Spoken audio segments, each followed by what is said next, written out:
Welcome! Looks like you've stepped into the Explore space. What can you try building with the colorful blocks you see? You've dragged a block onto the canvas. What label do you see on the screen next to the current area and perimeter values? Right now the area is 1, the perimeter is 4. That's correct. If you put another block next to it, what do you think will happen to each of those values?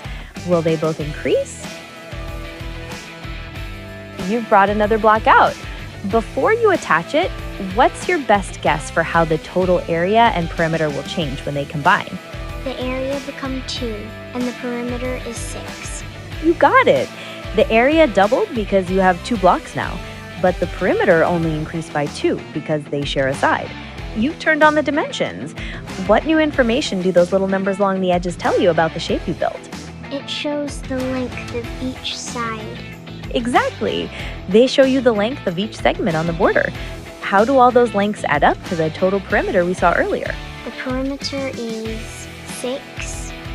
That's right. Each side adds to the length, making it 6 total.